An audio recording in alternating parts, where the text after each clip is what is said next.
안녕하세요. 한 주간 평안하셨습니까? 성령 강림절 11번째 주일 예배에 참석하신 교우 여러분들, 그리고 온라인 방송에 참여하신 방문자들 모두 환영합니다.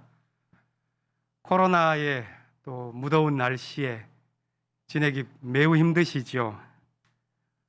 그런데 오늘은 가랑비가 아침부터 내리면서 기온이 뚝 떨어졌고, 또 오는 토요일에는 입추가 된다고 하니까 벌써 계절의 변화가 가까이 와 있음을 느끼면서 고통도 끝이 있는구나 하는 그런 희망을 갖게 됩니다. 하지만 코로나 확진자가 계속되면서 1600, 500 이 상황이 있다 보니까 우리의 비대면 예배는 4주째 이어지고 있습니다. 언제 다시 만나게 될지 모르지만 우리가 믿음을 더욱 깊이 지켜야 할 위태로운 때인 것만은 분명합니다.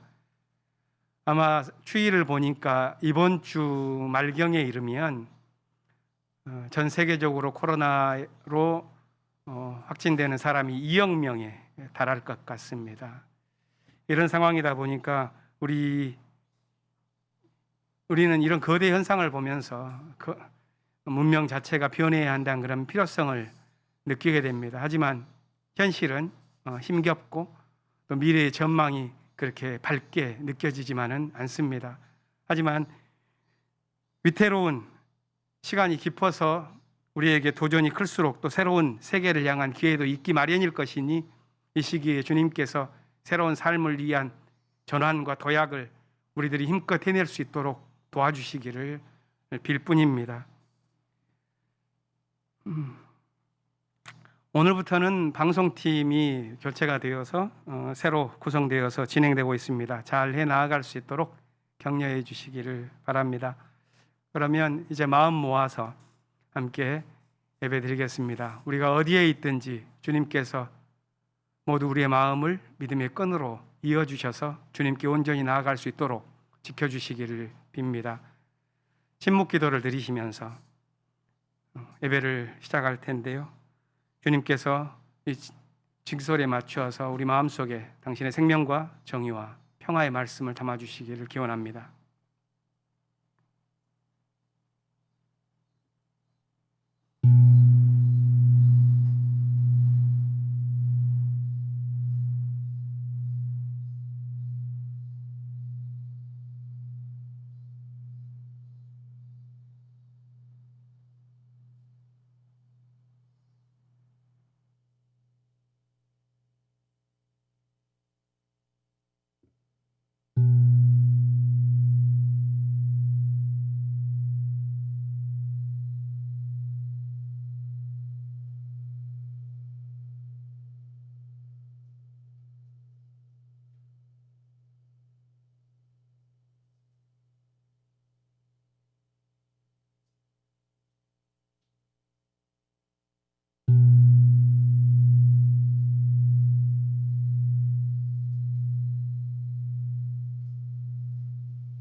하느님은 위의 하늘에게 명하셔서 하늘 문을 여시고 만나를 비처럼 내리시어 하늘 양식을 그들에게 주셨으니 사람이 천사의 음식을 먹었다.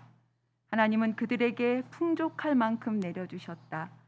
그는 하늘에서 동풍을 일으키시고 능력으로 남풍을 모으셔서 고기를 먼지처럼 내려주시고 나는 새를 바다의 모래처럼 쏟아주셨다. 새들은 진 한가운데로 떨어지면서 그들이 사는 곳에 두루 떨어지니 그들이 마음껏 먹고 배불렀다. 하나님은 그들이 원하는 대로 넉넉히 주셨다. 아멘.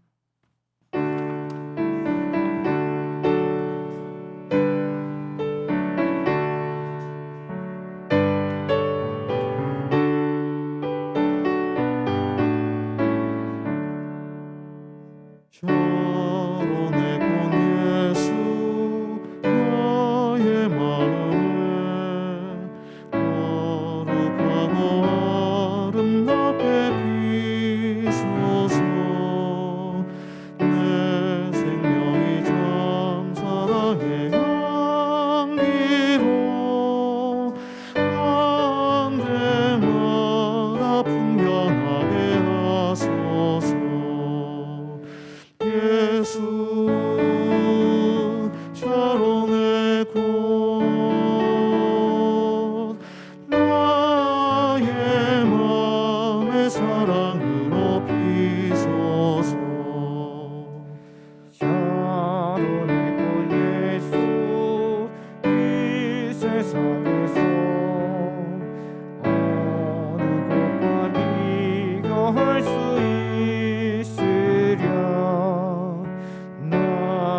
삶의 한결같은 은혜와 사랑으로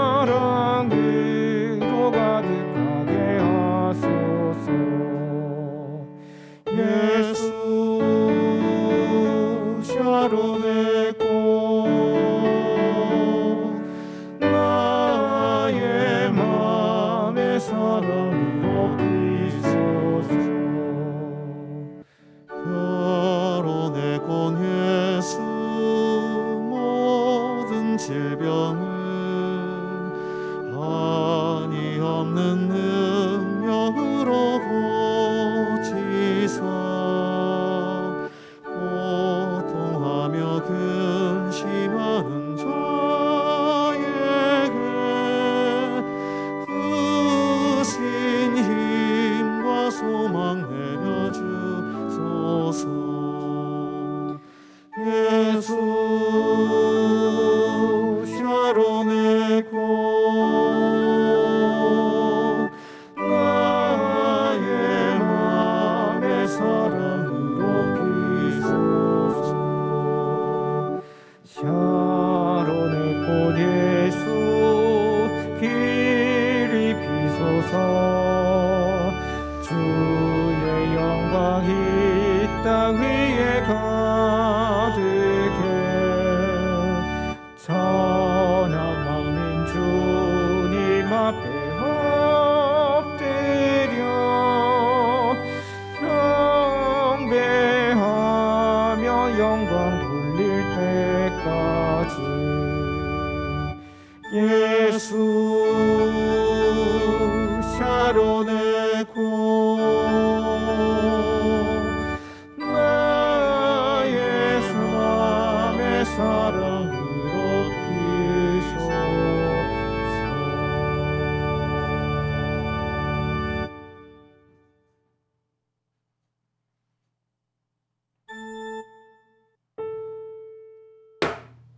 맘난 고기 먼지처럼 내려 앉게 하셨다네. 바닷가의 모래처럼 새를 쏟아 주셨다네. 그들 진지 가운데로 나는 새를 떨어뜨려 그들 사는 천막 주위 두루싸 주셨으니 배고랐던 백성들이 실컷 먹고 마셨다네. 하나님은 그들 소원 마음껏 들어주셨다네.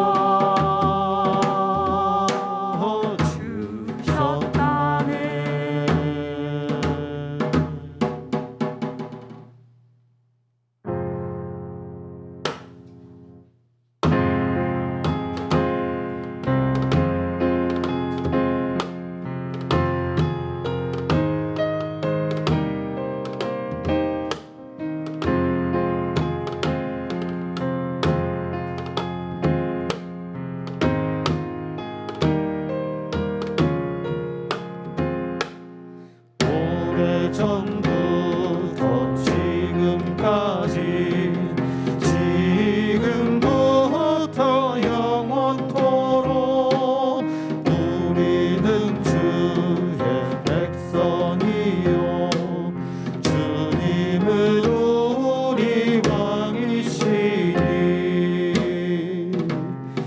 영광 찬송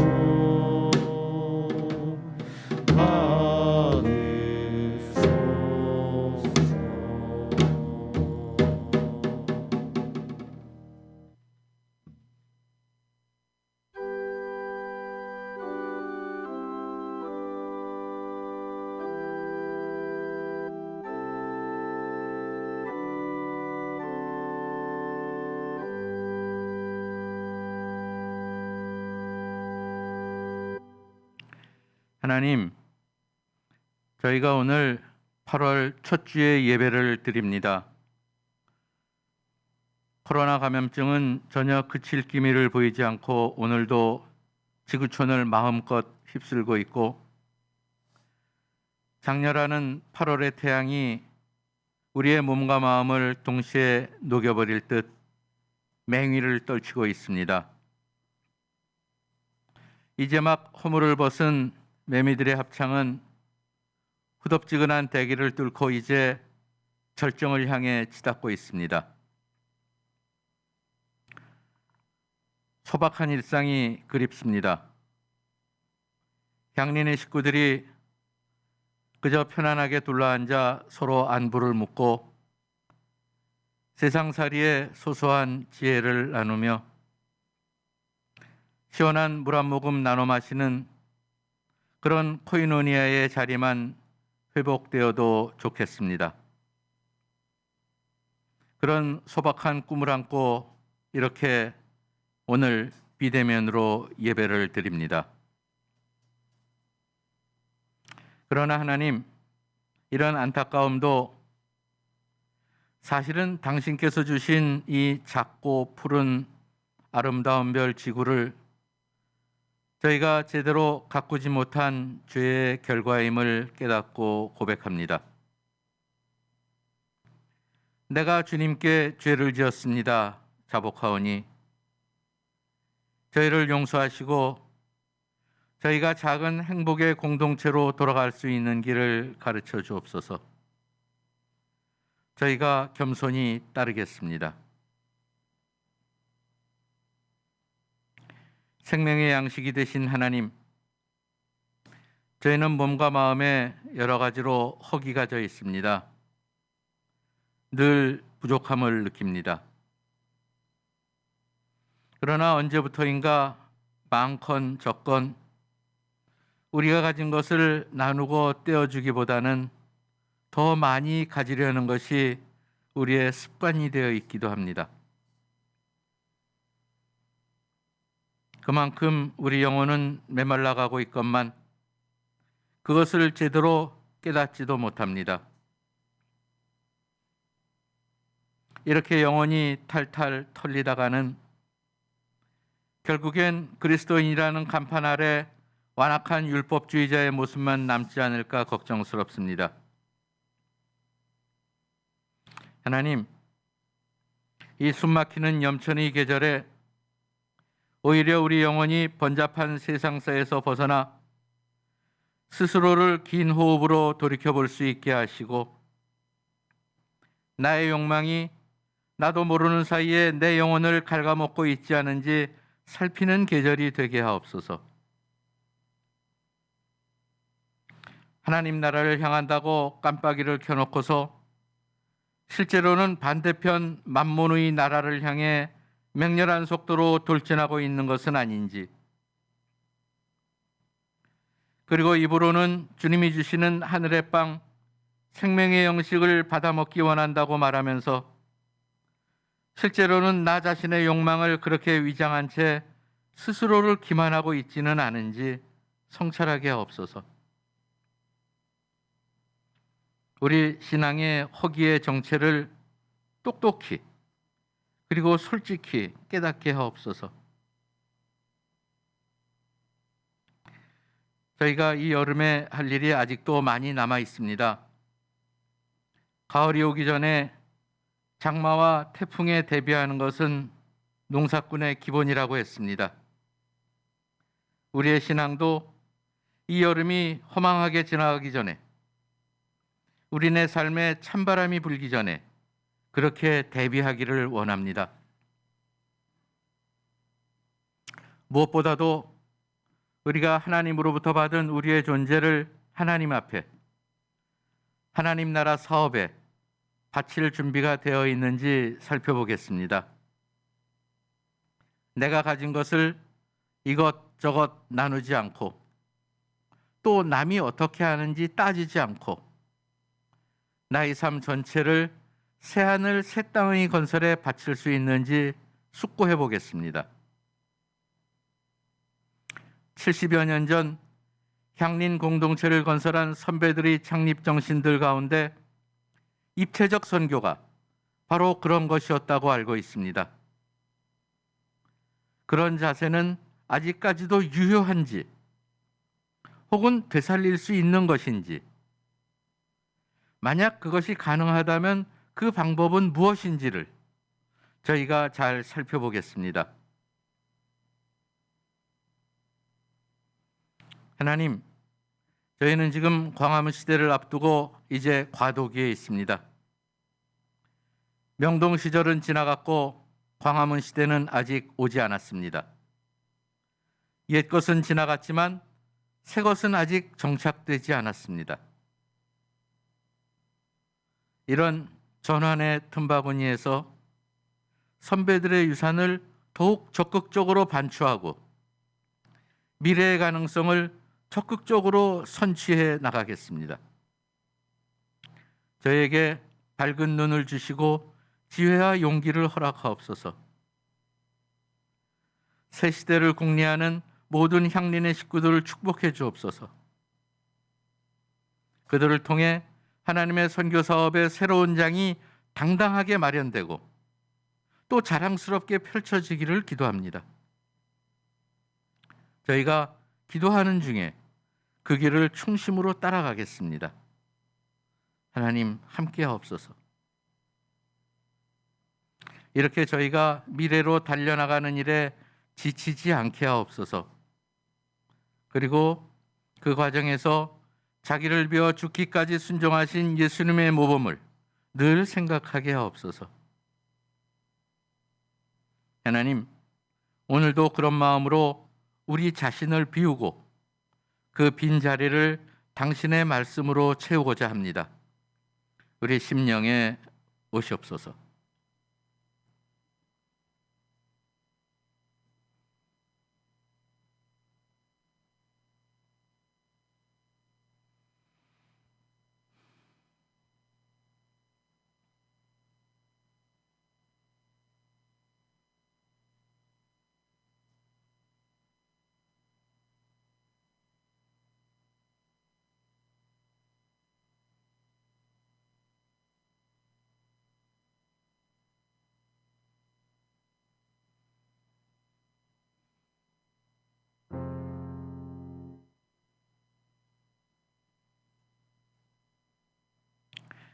이 참담한 세상에 한 줄기 바람과 같은 구원의 소식으로 오신 예수님 이름으로 기도합니다. 아멘. 평화 이루소서, 평화 이루소서, 주여 평화 이루소서, 평화 이루소서, 평화 이루소서,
영이신 하나님, 변혁의 영이신 하나님, 우리는 주님의 몸인 교회가 나눔과 섬김의 공동체임을 믿습니다.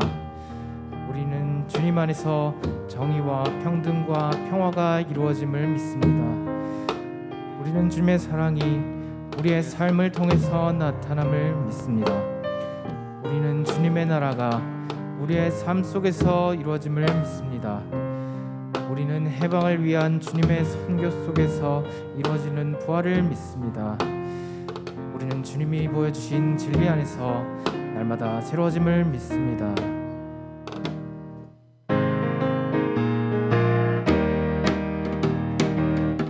우리는 예수의 몸과 마음 이 땅에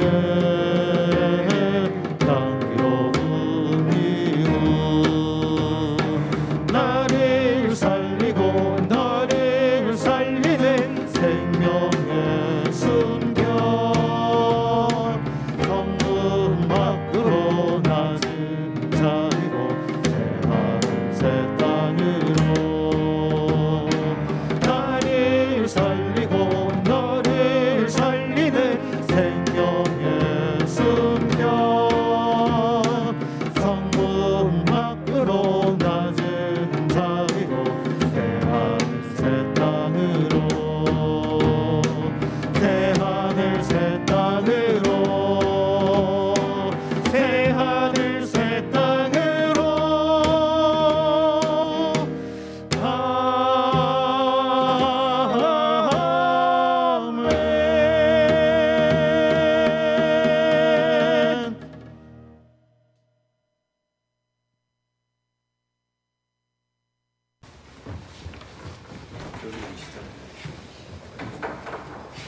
하늘 말씀은 제1성서의 사무엘기하와 제2성서의 에베소서입니다.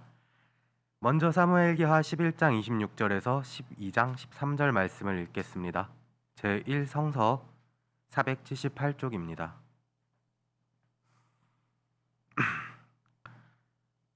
우리아의 아내는 우리아가 죽었다는 소식을 듣자 자기의 남편을 생각하며 슬피 울었다. 애도하는 시간이 지나니 다윗이 사람을 보내어서 그 여인을 왕궁으로 데려왔다. 그 여인은 이렇게 하여서 다윗의 아내가 되었고 그들 사이에서 아들이 태어났다. 그러나 주님께서 보시기에 다윗이 한 이번 일은 아주 악하였다. 주님께서 예언자 나단을 다윗에게 보내셨다. 나단은 다윗을 찾아와서 이런 얘기를 하였다. 어떤 성읍에 두 사람이 살았습니다. 한 사람은 부유하였고 한 사람은 가난하였습니다. 그 부자에게는 양과 소가 아주 많았습니다. 그러나 가난한 사람에게는 사다가 키우는 어린 암양 한 마리 밖에는 아무것도 없었습니다. 그는 이 어린 양을 자기 집에서 길렀습니다. 그래서 그 어린 양은 그의 아이들과 함께 자라났습니다. 어린 양은 주인이 먹는 음식을 함께 먹고 주인이 잔에 있는 것을 함께 마시고 주인의 품에 안겨서 함께 잤습니다. 이렇게 그 양은 주인의 딸과 같았습니다. 그런데 그 부자에게 나그네 한 사람이 찾아왔습니다. 그 부자는 자기를 찾아온 손님을 대접하는데 자기의 양떼나 소떼에서는 한 마리도 잡기가 아까웠습니다. 그래서 그는 그 가난한 사람의 어린 암양을 빼앗아다가 자기를 찾아온 사람에게 대접하였습니다. 다윗은 그 부자가 못마땅하여 몹시 분개하면서 나단에게 말하였다. 주님께서 확실히 살아계심을 두고서 맹세하지만 그런 일을 한 사람은 죽어야 마땅합니다. 또 그가 그런 일을 하면서도 불쌍히 여기는 마음이 전혀 없었으니 그는 마땅히 그 어린 암양을 4배로 갚아주어야 합니다. 나단이 다윗에게 말하였다. 임금님이 바로 그 사람입니다. 주 이스라엘의 하나님이 이렇게 말씀하십니다. 내가 너에게 기름을 부어서 이스라엘의 왕으로 삼았고 또 내가 사울의 손에서 너를 구하여 주었다. 나는 네 상전의 왕궁을 너에게 넘겨주고 네 상전의 아내들도 네 품에 안겨주었고 이스라엘 사람들과 유다 나라도 너에게 맡겼다. 그것으로도 부족하다면 내가 네게 무엇이든지 더 주었을 것이다. 그런데도 너는 어찌하여 나 주의 말을 가볍게 여기고 내가 악하게 여기는 일을 하였느냐? 너는 햇사람 우리아를 전쟁터에서 죽이고 그의 아내를 빼앗아 네 아내로 삼았다. 너는 그를 암몬 사람의 칼에 맞아서 죽게 하였다. 너는 이렇게 나를 무시하여 햇사람 우리아의 아내를 빼앗아다가 네 아내로 삼았으므로 이제부터는 영영 네 집안에서 칼부림이 떠나지 않을 것이다. 주님께서 또 이렇게 말씀하십니다. 내가 너의 집안에 재앙을 일으키고 네가 보는 앞에서 내가 너의 아내들도 빼앗아 너와 가까운 사람에게 주어서 그가 대낮에 너의 아내들을 욕보이게 하겠다. 너는 비록 몰래 그런 일을 하였지만 나는 대낮에 온 이스라엘 보는 앞에서 이 일을 하겠다. 그때 다윗이 나단에게 자백하였다. 내가 주님께 죄를 지었습니다. 이어서 제2성서 에베소서 4장 1절에서 16절 말씀을 읽겠습니다. 제2성서 333쪽입니다.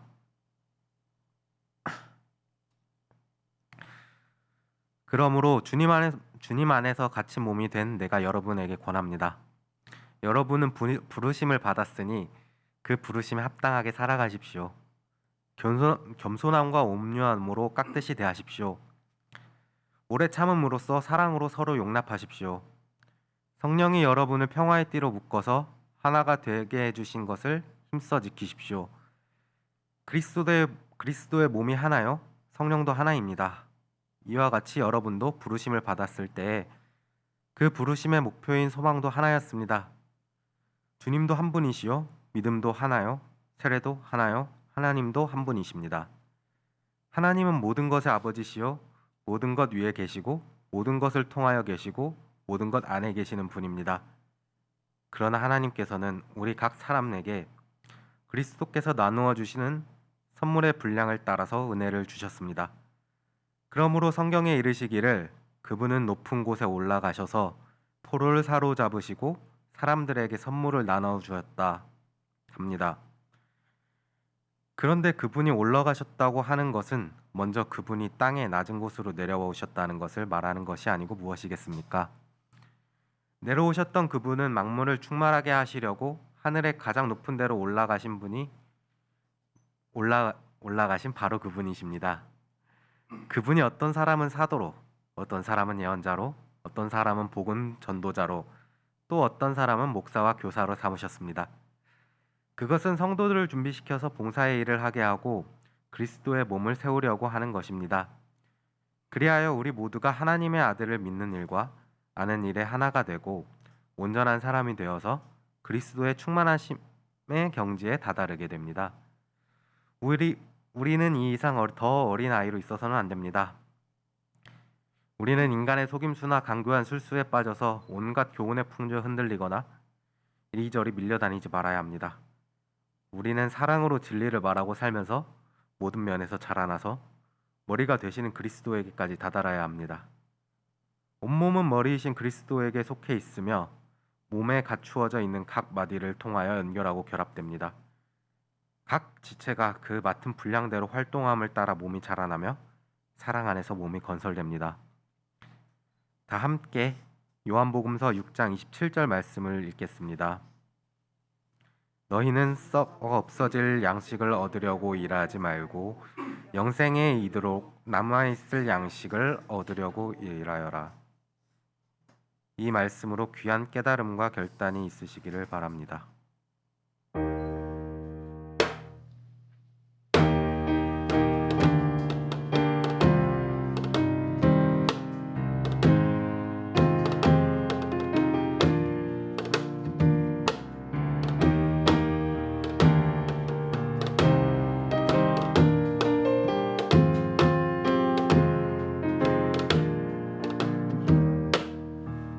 예수님 친히 제자를 가르치셨듯이 이 시간 당신의 말씀으로 우리를 깨우치소서.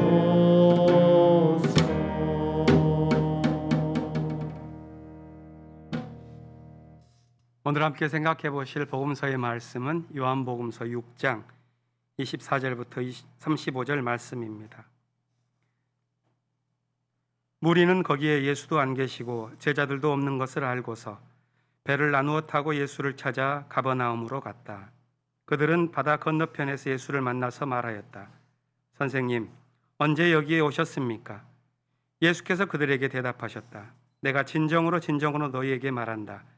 너희가 나를 찾는 것은 표징을 보았기 때문이 아니라 빵을 먹고 배가 불렀기 때문이다. 너희는 썩어 없어질 양식을 얻으려고 일하지 말고 영생에 이르도록 남아있을 양식을 얻으려고 일하여라. 이 양식은 인자가 너희에게 줄 것이다.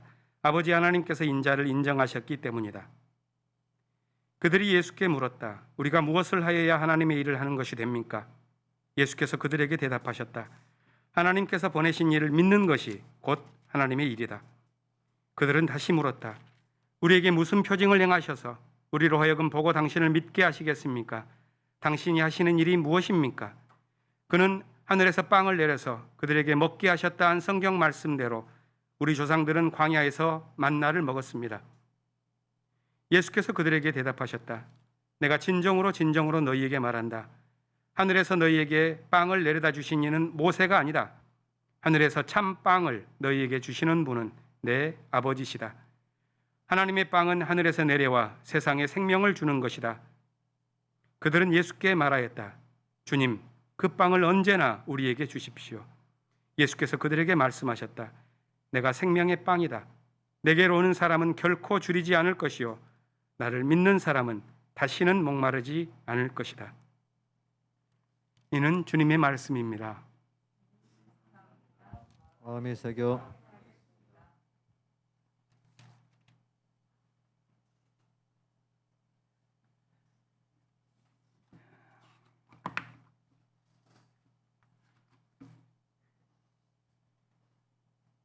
오늘 성서 말씀을 보면은 주님께서 이렇게 말씀하시지요. 썩어 없어질 양식이 아니라 영생에 이르는 양식을 얻기 위해 일해라. 저는 이 말씀을 한반도의 분단 현실에 비추어서 생각해 보고자 합니다. 8월 15일이면 우리가 광복을 맞았지만 분단이 되는 그런 역사의 가장 뼈아픈 날로 기억되는 걸 맡게 되는데요. 그때까지 저는 이 주제를 좀 이어가 보고자 합니다. 지난 2019년 2월 북미 정상이 하노이에서 회담을 했지만 아무런 결실도 없이 끝났었죠. 그 이후로 남북 관계는 줄곧 악화했습니다. 그런데 지난 주간에 두 가지 소식이 들려왔는데 마치 메마른 땅의 담비와 같은 것이었습니다. 화요일인 27일에는 남북 통신 연락선이 13개월 만에 복원되었다는 소식이 들려왔고, 금요일인 30일에는 민간단체가 요청한 대북 물자 교류 반출을 통일부가 승인하면서 10달 동안 중단되었었던 남과 북의 교류가 다시 시작될 수 있는 가능성이 열렸습니다. 저는 종전 68주년을 맞아서 이루어진 이 작은 시도가 평화의 물꼬를 여는 일이 되기를 기대하고 있습니다. 그런데 이런 소식을 들었던 지난 주간은 특별히 김낙중 선생께서 소천하신 지 1주기가 되는 때였습니다. 그러다 보니 제 마음속에는 들려오는 그 소식이 참 묘하게 느낌을 주었습니다. 최근에는 코로나 사태와 기후위기로 다른 주제들이 우리 눈에 잘 보이지 않습니다. 특별히 한반도의 현실은 밑에 깔려버리고 말았는데, 이때를 맞아서 이렇게 한반도의 문제가 다시 역사의 수면 위로 부각하고 있다는 느낌을 받았습니다. 아시다시피 김낙중 선생님은 평생 동안 민족의 통일을 위해서 국리하시고 또 자신을 헌신해서 그 일을 해오셨습니다. 아주 오랫동안 우리 민족의 통일의 길로 나아갈 수 있는 방안들을 연구하고 가다듬고 제시했습니다. 그 이름이 이렇습니다. 통일, 독립, 청년, 고려 공동체. 이게 한마디 한마디에 낱말 하나하나의 의미를 담고 있는데요. 그 요점은 이렇습니다. 남북의 청년 세대가 각국 정부로부터 독립해서 비무장지대와 판문점 지역에 통일, 독립, 고려 공동체를 운영할 도시를 세우고, 그들이 자연스럽게 통일 한반도의 주역이 되도록 남과 북의 정부는 15년 이내에 점차 통치권을 이양하는 방안입니다. 특별한 아이디어죠. 그런데 이것은 아이디어에만 그치는 것이 아니라 2개의 기본 조약과 8개의 부속 협정, 그리고 교섭 원칙과 기구 설치의 절차까지 망라한 아주 촘촘하고 구체적인 내용을 갖고 있습니다. 그래서 그 책을 읽다 보면 얼마나 간절한 마음으로 구상하셨을지를 생각해 보게 되고, 읽는 사람의 마음에 묵직한 감동이 송알송알 맺히게 됩니다. 김낙중 선생이 장엄한 설계를 했다면 동년배셨던 홍대극 집사님은 호기심과 장남기가 가득한 눈동자로 다가와서 우리에게 직관적인 지혜를 주관하셨습니다. 통일 한반도를 향한 당신의 재치 있는 생각을 들려주셨는데, 지금 제 마음에는 그분이 하셨던 말씀에 씨앗이 뿌려져서 자라나고 있습니다. 그건 비단 저만의 이야기는 아닐 것이라고 저는 생각합니다. 오늘날 한반도에는 분단이나 통일에 대해서 이야기하는 것이 마치 시대착오적인 것인 양 이야기하는 분위기가 있지요. 하지만 그걸 돌이켜 살펴보면 우리 사회를 가장 민첩하게 움직여 왔었던 것이 경제 문제였던 시대를 오랫동안 우리가 지나왔기 때문에 가진 정신의 습관처럼 느껴집니다. 생존의 가치가 이웃이나 공동체보다 우선했던 그런 사회에서는 영원한 양식보다 썩어 없어질 양식이 긴급했기 때문입니다. 그러는 동안 평화와 통일을 향한 마음은 이리저리 갈라져서 분단의 체제에 익숙해졌고, 그렇게 갈라진 마음은 결핍과 과잉의 두 모습을 띠면서 아픔조차도 느끼지 못했습니다. 한편에서는 상대방에 대한 혐오와 적대감이 넘치고, 다른 한편으로는 분단 현실을 무시하거나 무관심하는 마음으로 시들었으니 둘 다 각자의 형편대로 분단 시대를 살아온 분단 체제의 쌍생아라고 보는 것이 옳다고 한 학자는 말합니다. 그렇기 때문에 저는 우리 교회에서 평화와 통일에 관한 꿈이 이어지고 있는 것을 매우 소중하게 생각합니다. 이 귀중한 전통이 광화문 시대를 준비하며 70주년 선교 비전을 마련하는 과정에서도 되살아나기를 간절히 원합니다. 분단 시대를 지나오면서 우리가 했던 저항만이 아니라 앞으로 통일 시대를 향해 나아가면서 교류와 협력을 준비하는 평화의 기지를 우리가 지어갈 수 있기를 간절히 바라고 또 바라고 있습니다. 우리 교회만이 아니라 우리 교회가 속한 기장교단과 또 이러한 교단들이 함께 연합하고 있는 한국기독교교회협의회에서도 이 한반도의 문제를 다시 집중하는 활동을 높여가고 있습니다. 오늘 주보의 목회마당에는 NCCK에서 발행한 목회 서신이 실려 있습니다. 각 교단장들이 사인한 편지인데요. 그 내용은 정전협정 체결 70주년이 되는 2023년 7월 27일까지 앞으로 2년 동안 진행될 종전평화 캠페인에 관한 것입니다. 먼저 내년 8월에 있을 세계교회협의회 WCC 제11차 총회 때까지 100만 명의 기독교인이 한반도의 평화협정을 위한 서명운동을 벌여나가자는 제안을 하고 한국교회가 이 일을 위해서 앞장서야 되겠다 하는 그런 다짐을 한 편지입니다. 이게 나오자마자 긴급하게 우리 교단에서는 오는 9월에 있을 106회 총회에서 이 교단 내에 소속된 1600교회가 모두 이 운동에 공식적으로 참여하자는 그런 내용을 담은 헌의안을 발의했습니다. 때가 되면 교우들에게도 참여 요청을 드리겠습니다. 이런 과정들을 통해서 한국교회의 탈분단의 시대를 앞당기는 평화의 꿈이 정착되기를 기도합니다. 오늘 제1성서의 본문은 다윗의 제약에 대한 하나님의 질책을 다루고 있습니다. 이 이야기의 배경에는 다윗이 자신의 욕망으로 생겨난 죄를 덮기 위해서 자신의 충직한 부하 우리아를 사지로 내몰아 죽이는 데 권력을 동원한 사건이 있습니다. 자신의 죽음이 기다리고 있는 전장의 끝까지 군인의 책무를 다하기 위해 나아갔던 장수 우리아가 죽고 난 다음에 오늘 본문이 시작됩니다. 여기에는 역사의 사실만이 아니라 그 사실에 대한 해석까지도 겹쳐져 나오고 있습니다. 절대 권력을 가진 왕이 직접 기획해서 만든 그 폭력적인 사태를 떠올리면서 이 이야기가 유통되었을 때 그 시대 사람들은 아마 절망하고 두려워했을 것입니다. 그리고 침묵하고 외면하는 것이 신상에 편했을 것입니다. 그것은 마치 우리 현대사가 분단과 전쟁을 통해서 거대한 대결 구도를 만들고 그것을 불가피하고 당연한 것처럼 만드는 과정에서 빚어진 억울한 죽음과 폭력 사태로 인해서 온 시대가 몸부림쳐야 했었던 일들과도 비견됩니다. 하지만 역사는 자신의 근원적인 비극을 반드시 기억하고 그 문제를 언젠가는 풀어갑니다. 오늘 성서 본문이 비록 다윗 왕조를 미워하는 이데올로기의 무게를 고스란히 갖고 있지만 그 안에는 권력에 대한 예언자적인 비판을 담고 있습니다.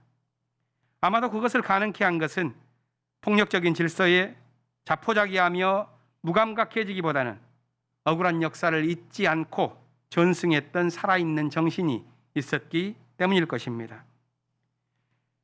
예언자 나단이 들려주는 이야기는 가진 자의 위선을 그대로 보여주는 지극히 현실적인 이야기입니다. 어떤 성읍에 두 사람이 있었는데 한 사람은 양과 소를 많이 가진 부자였고 다른 사람은 암양 한 마리밖에 없는 가난한 사람이었습니다. 가난한 사람은 양을 자기 딸처럼 기르며 지냈습니다. 하루는 부자에게 손님이 와서 대접하려 하는데 그는 자신의 많은 양과 소떼 가운데서 한 마리를 잡기가 아까웠습니다. 그래서 가난한 사람이 가진 그 한 마리의 양을 빼앗았다는 이야기입니다. 그런데 이 이야기를 처음 듣는 우리는 놀랍게도 시대를 초월해서 반복되고 있는 그 내용이 아주 익숙하게 들려옵니다. 제국주의 시대에는 식민지 침탈의 이야기였고, 자본주의 시대는 노동의 착취의 이야기였고, 코로나 시대에는 국가 간의 백신 불균형의 이야기이며, 가부장적 편견의 시대에는 머리가 짧다는 이유로 여성에게 잘못된 낙인을 찍는 이야기이고, 이성의 이데올로기로서 비이성애자들을 혐오의 대상으로 몰아가는 이야기입니다. 저에게는 이 이야기가 유엔의 이름으로 북에 대한 경제 제재를 첩첩이 쌓아온 미국의 마녀 사냥의 이야기로 들립니다. 성서로 돌아가면 나단이 들려준 이 이야기를 듣고 다윗은 가난한 사람의 어린 양을 빼앗은 부자의 악독에 분노하다가 바로 거기에 자신의 위선과 죄악이 얽혀 있다는 사실을 알게 됩니다. 그리고 자신을 향한 하나님의 분노와 심판의 이야기를 나단을 통해서 듣고 죄를 자백하고 회개합니다. 성서는 여기서부터 다윗을 향해서 연민과 축복을 베풀면서 왕조의 이데올로기를 발동시키고 있지만, 우리는 다윗이 말했던 그 말, 내가 주님께 죄를 지었습니다 하고 하는 이 고백이 진정한 회개가 되기 위해서는 그것이 말뿐만이 아니라 함께 무엇이 필요한지를 묻지 않을 수가 없습니다. 만일 그것이 위에서 열거한 역사 속에서 반복된 수많은 이야기라면 단지 그것은 개인적인 윤리의 차원을 넘어서 사회적 차원의 실천과 공동체적인 실험으로 나아갈 수 있는 길을 물어야 할 것입니다. 작은 각성에서 더욱 큰 깨달음으로 나아가고 개인적인 차원의 도덕에 머물지 않고 공동체적인 꿈을 실현해가는 움직임으로 나아가야 할 것입니다. 그렇지 않으면 아무리 위대한 가치라고 할지라도 현실의 이해관계에 의해서 무력화되고 말 것이기 때문입니다. 오늘 복음서 본문에는 예수를 둘러싼 많은 사람들, 무리들이라고 되어 있죠. 오클로스, 민중들입니다. 예수와 이 민중들과의 대화가 나옵니다. 네 차례에 걸친 대화가 오가는 동안에 삶에서 무엇을 추구해야 하는지에 대한 예수의 가르침이 분명해집니다. 첫 번째 대화를 보면 생존에 지친 오클로스들이 예수를 찾아 방황하다가 그를 따라잡고 안도감에 젖어 묻습니다. 선생님, 언제 여기에 오셨습니까? 이 질문이 무슨 의미였는지는 이어진 예수의 대답을 통해 밝혀집니다. 성서는 민중들이 예수를 찾아 나선 것은 빵을 먹고 배가 불렀기 때문이라고 말합니다. 육신의 필요를 채우는 1차적인 관심에서 촉발되었다는 말이겠습니다. 물론 먹고 사는 문제가 매우 중요합니다. 하지만 예수는 인간의 삶이란 거기에 머물러서는 안 된다고 말합니다. 우리가 함께 읽은 예수의 말씀이 그것입니다. 너희는 썩어 없어질 양식을 얻으려고 일하지 말고 영생에 이르도록 남아있을 양식을 위하여 일하여라. 그래서 한 발자국 앞으로 내딛는 이 오클로스들의 두 번째 질문은 이것입니다. 우리가 무엇을 해야 하나님의 일을 하는 것이 됩니까? 우리가 무엇을 해야 하나님의 일을 하는 것이 됩니까? 만일 이 질문을 우리 자신에게 던진다면 우리는 무엇이라고 대답할 수 있을까요? 우리의 삶을 되돌아보면 하나님의 일을 찾다가 길을 잃거나 또는 자신이 발견한 것을 하나님의 일로 여기면서 스스로 높아지는 경우가 있습니다. 그런데 무엇이 하나님의 일이냐고 묻는 이 물음에 대해서 예수께서는 하나님께서 보내신 일을 믿는 것이 곧 하나님의 일이다, 이렇게 말씀합니다. 역사 속에서 만나는 수많은 장면과 사람들 가운데 하나님이 보내신 것이 무엇인가, 누군 줄로 알고 그것을 믿을 수가 있겠는가 하는 질문을 던져본다면 이것은 분명히 분별에 관한 이야기일 것입니다. 종교적인 분별이라는 것은 우리가 세속적으로 삶을 영위하면서 얻는 분별과는 조금 방향이 다릅니다. 물론 종교인이든 비종교인이든 자신이 살면서 통찰력을 얻고 또 친절한 사랑을 가진 사람이 되고자 하는 점에서는 비슷합니다. 하지만 그 방향과 목표가 다릅니다. 세속적인 지식은 자신이 맡고 있는 문제를 해결하기 위한 수단으로 통찰력과 사랑을 얻고자 합니다. 그것은 자기 자신을 세우는 것입니다. 이와는 달리 예수가 우리에게 주는 지혜는 삶이 빚어낸 문제라는 것은 사실 피할 수 없다는 것을 전제하고 있습니다. 다만 우리는 그러한 문제들을 겪으면서 우리 삶에서 통찰력과 친절한 사랑이 자라나기를 간구할 뿐입니다. 그것이 하나님을 향해 나아가는 마음이기 때문입니다. 세 번째 대화에서 오클로스는 자신에게 중요한 질문을 던졌습니다. 우리 조상들이 광야에서 하늘로부터 내린 빵 만나를 먹었듯이 당신도 우리가 보고 믿을 수 있는 일을 하실 수가 있어? 이렇게 예수께 묻습니다. 예수의 대답은 분명합니다. 하늘에서 참빵을 주시는 분은 모세가 아니라 하나님이다. 하나님의 빵이 세상에 생명을 준다. 이 대답을 듣고 갈릴리 민중들은 마지막으로 외칩니다. 주님, 그 빵을 우리에게 언제나 주십시오. 그것은 분명히 단순히 생존만을 위해 살아온 존재가 되는 것이 아니라 세상에 생명을 주는 빵을 구하는 이들이 되기 위해서 그들이 거듭나고 있는 모습을 보여줍니다. 그 삶은 자기 양떼를 늘리기 위해서 가난한 자의 양 한 마리를 빼앗는 삶이 아니라 썩어 없어질 양식보다는 영생에 이르도록 남을 수 있는 생명의 양식을 얻고자 하는 삶을 의미합니다. 사도 바울은 그런 삶을 가리켜서 부르심, 곧 소명을 가진 삶이라고 말했습니다. 그것에 대해서 오늘 서신서 본문에서 이야기합니다. 바울이 말하는 부르심에 합당한 삶은 평화의 띠로 묶어서 하나가 되는 삶을 사는 것입니다. 이 하나됨의 이상, 그것이 바울에게 매우 중요합니다. 그것은 믿음과 삶이 하나님을 향하도록 이끄는 선한 동력이기 때문에 그렇습니다. 그것이 선한 동력이라면 우리가 경험하는 악이란 그것과 달리 경험됩니다. 자신의 파편적인 목적을 이루려고 난폭한 힘을 발휘하고 있는 현상에서 우리는 악을 보게 됩니다. 아무리 고결한 이상이라 할지라도 전체적인 비전을 무시하고 자신의 목적을 위해 일방적으로 움직이면 우리는 그것을 선하다 하지 않습니다. 종교의 이름으로 타인을 향해 생산하는 음모가 그렇기 때문에 결코 선이 될 수 없고, 정의의 이름으로 상대방을 옥죄는 제재가 결코 선이 될 수 없는 까닭입니다. 바로 이런 생각을 바울이 펼치는데 그는 자신의 도덕성에서 이것을 발견하는 것이 아니라 하나님을 향해 나아가는 자신의 믿음 가운데에서 이것을 이끌어냅니다. 그는 이렇게 말했습니다. 하나님은 모든 것의 아버지시요 모든 것 위에 계시고 모든 것을 통하여 계시고 모든 것 안에 계시는 분이십니다. 종교 철학에서 신을 이렇게 경험하는 것을 가리켜서 범죄 신론이라고 말합니다.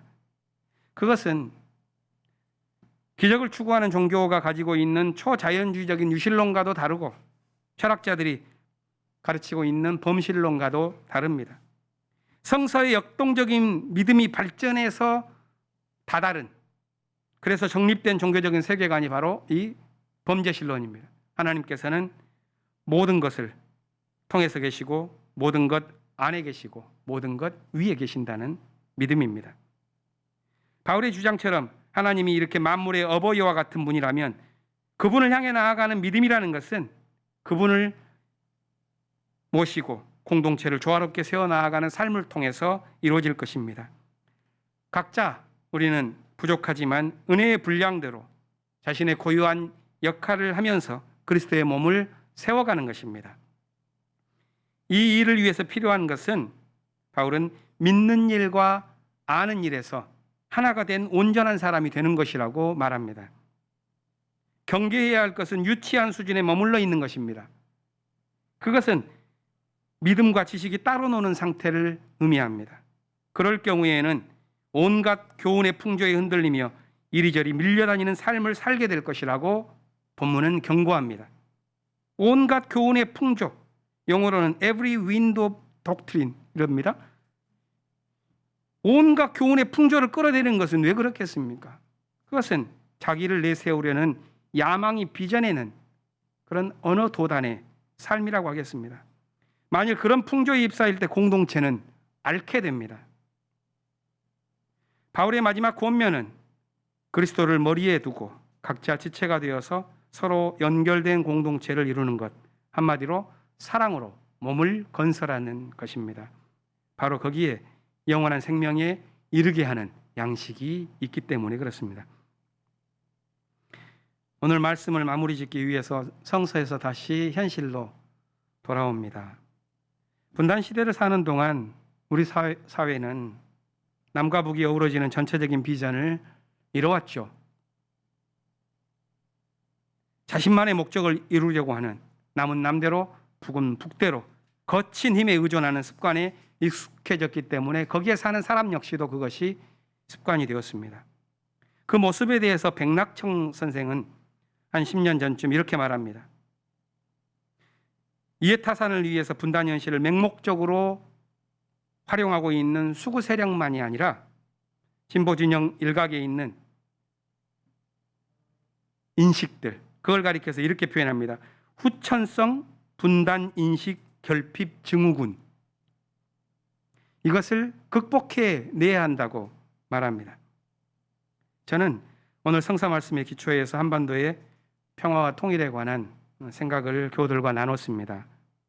코로나의 고통 속에서도 내일을 준비하는 우리들의 마음에 한반도의 통일 평화에 관한 열망이 뜨겁게 일어나기를 기원하면서 우리 함께 침묵으로 잠시 기도하겠습니다.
주 예수여 은혜를 내려주사 곧 충만케 하옵소서. 잊으리고 목마른 나의 맘에 주 성령을 부으소서. 주 예수여 충만한 은혜 내 영혼에 부으소서. 주 예수와 나의 힘내고 내 만족함 됩니다. 주 예수여 죄에서 풀어주사 날 정결케 하옵소서. 이 세상의 유혹이 나의 맘에 침 못하게 하옵소서. 주 예수여 충만한 은혜 내 영혼에 부으소서. 주 예수만 나의 힘내고 내 만족함 됩니다. 옛 야곱이 전사와 씨름하던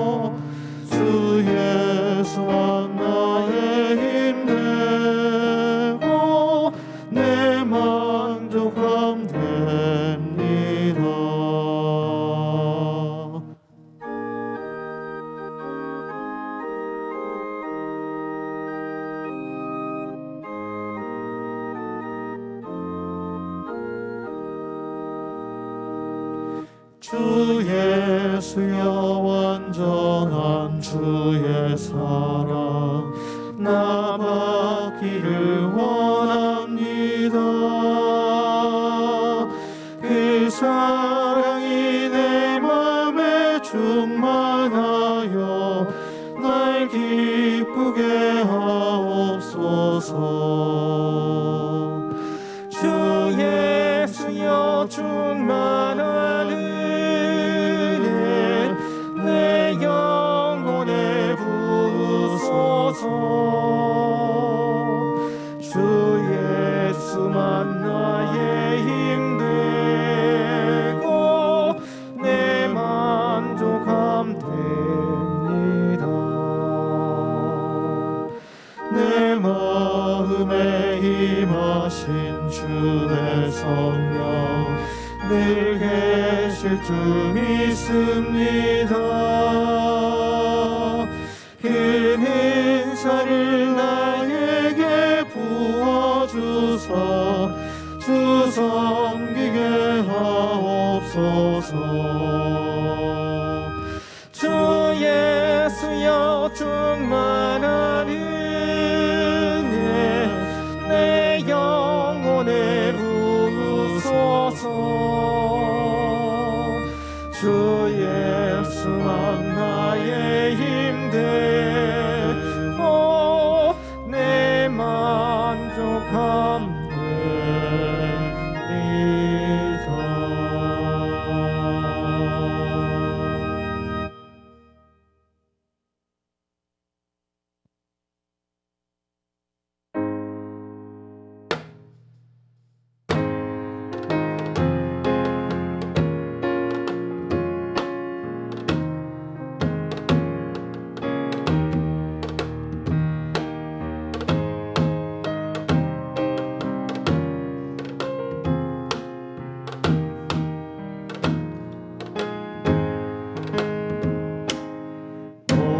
모든 것이 주께로부터 왔사오니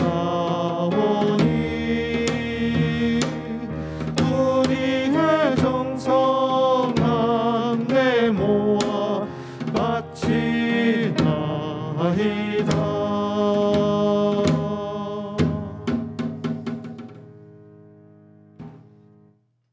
주님, 감사합니다. 저희가 많은 어려움 속에서도 이 자리에서 당신께 예배드릴 수 있음을 진심으로 감사드립니다. 한 주의 일과 많은 어려움 속에서도 무더위와 코로나로 인한 어려움 속에서도 당신과 함께하는 예배를 드리고자 하는 마음에 축복해 주시옵소서. 주님, 저희가 작은 정성을 모았습니다. 그 정성이 구석구석 당신의 뜻을 펼칠 수 있는 곳에 쓰이길 소망합니다. 아파하는 이웃들과 힘들어하는 이웃들에게 힘이 되길 소망합니다. 주여, 저희의 손길 하나하나에 당신의 뜻을 더하여 주시옵소서. 주님, 넘어짐을 두려워하지 않습니다. 넘어진 앞에 있는 돌덩이를 치워달라고 기도하지 않습니다. 하지만 주여, 이겨낼 수 있도록 다시 일어설 수 있도록 이끌어 주시옵소서. 너무 나약하여 그 자리에 주저앉기 쉽습니다. 연약한 저희를 이끌어 주시옵소서.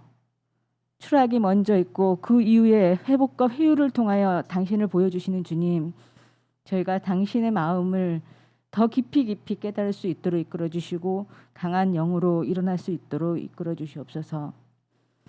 많은 어려움 속에 기적을 소망하는 이들이 있습니다. 건강으로 그리고 생사의 갈림길에서 당신을 소망하는 이들이 많습니다. 그들에게 당신의 뜻을 보여주시옵소서. 확고하게 이겨설 수 있도록 위로해 주시고 힘을 보태어 주시옵소서. 오늘도 함께 하시는 우리 주 예수 그리스도 이름으로 간절히 소망하며 기도합니다. 아멘.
심으니 사랑일세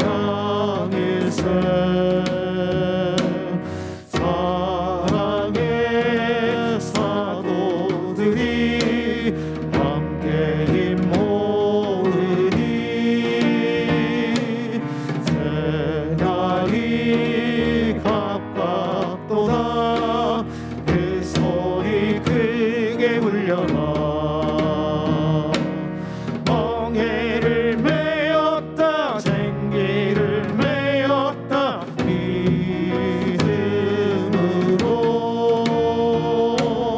밭갈고 씨 뿌려 정의를 심으니 사랑일세.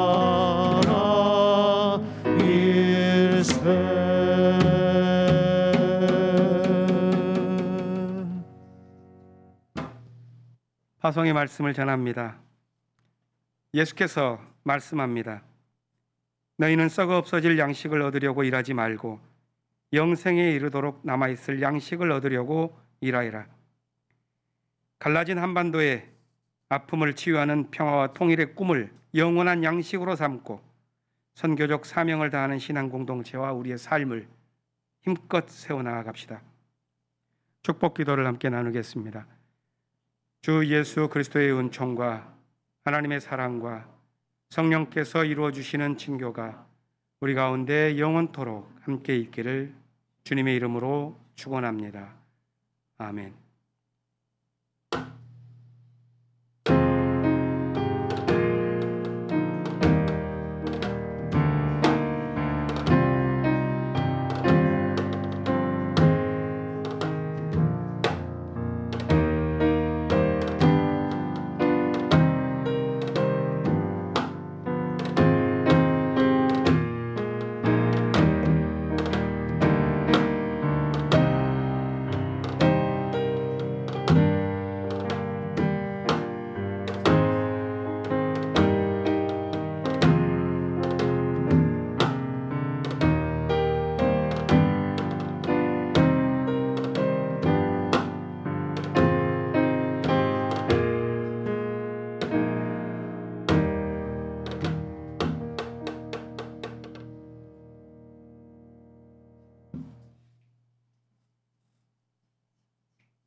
안녕하세요. 오랜만에 뵙겠습니다. 그간 평안하셨습니까? 날씨가 너무 더워서 다들 많이 힘드실 텐데 잘 이겨내시길 바랍니다. 저희가 지금 코로나 확산이 계속돼서 비대면으로 예배를 드리고 있습니다. 주님께서 우리 교우들 한 분 한 분을 잘 지켜주시기를 기도드립니다. 주보에 나와 있는 공동 관심사를 나누겠습니다. 오늘의 일정 안내입니다. 교육부가 여름 들살이를 하네요. 8월 8일까지 합니다. 주제는 돌이켜 생명으로. 좋은 시간이 되기를 바랍니다. 그리고 미래선교연구위원회 통일선교팀 설문조사가 있습니다. 통일선교에 대한 향림 교우들의 의식을 조사한 설문을 오늘부터 8월 13일까지 시행합니다. 텔방에 나와 있고요. 여기에 의식 조사의 요 설문 결과를 가지고 향림교회의 통일 방향에 대한 선교 정책을 수립하는 데 귀한 자료를 삼는다고 합니다. 빠지지 마시고 꼭 하나씩 해주시기 바랍니다.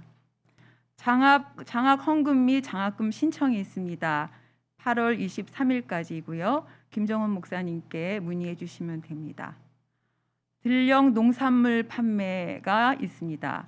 9월에 도정하여서 직접 택배로 받을 수 있다고 하오니 필요하신 분들 미리 생각하시고 이옥희 권사님께 알려주시기 바랍니다. 교우 소식입니다. 지난 7월 25일 주일날 남옥순 권사님께서 소천하셨습니다. 항상 밝은 모습으로 교우들에게 따뜻하게 대해주시던 모습을 생각하면 참 마음이 아픕니다. 유가족들에게 하나님의 위로가 있기를 기도합니다. 공연이 있네요. 오늘 오후 3시하고 4시 반, 6시 솔밭 국악당에서 송정바울 집사님께서 감독하시는 어떤 연극이 있습니다. 우리 동네 허브 연극 축제. 혹시 시간이 되시거나 가까운 곳에 계시면은 참석하셔도 좋을 것 같습니다. 세청의 김인기 교우께서 입대를 합니다. 어리기만 생각했는데 벌써 입대를 하네요. 군 복무를 잘 마치고 돌아올 때까지 건강하게 잘 있다가 오기를 기도합니다. 김숙희 간사님과 김정원 목사님께서 8월 8일부터 14일까지 휴가입니다. 이번 주 일정 안내입니다. 당회 신도의 원례회가 다음 주에 있고요. 사회부 원례회가 있습니다. 그리고 청년 인문학 공부 모임 인문공화국이죠. 매주 화요일 날 줌으로 공부를 합니다. 장애학의 도전이라는 주제 책을 같이 공부하나 보네요. 장애학이라는 거는 저는 또 낯선데 또 새로운 것 같습니다. 성교부 신학 공부 모임도 둘째, 넷째 주 월요일 날 8시에 있습니다. 이후 일정 안내입니다. 저희가 8월 첫 주 수요일 날 원래 수요 평화 거리 기도회를 하고 있는데 지금 코로나 상황에 따라서 굉장히 변동이 많을 것 같습니다. 그래서 우선 8월 11일 날 둘째 주죠. 이렇게 계획을 하고 있는데 상황이 바뀌면 다시 말씀을 드리겠습니다.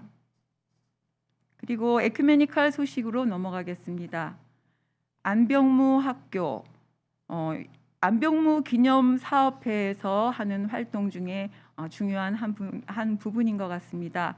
오클로스 속의 여성이라는 주제로 정혜진 박사님이 강의가 있습니다. 매주 화요일 날 7시 반에 줌으로 있습니다.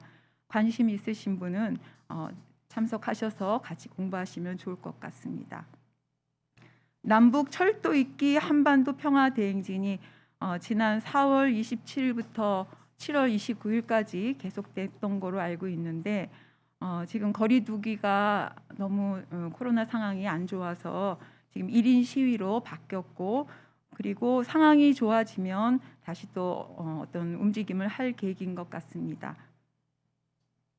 다른 특별한 것이 없으면 향림교인 생활실천 다짐을 함께 읽고 예배를 마치도록 하겠습니다. 우리는 창조 질서의 보존이 하나님의 뜻이라 믿으며 자녀들과 함께 일상생활에서 친환경적으로 생활하고 이웃과 힘을 모아 생태적 삶을 실천한다.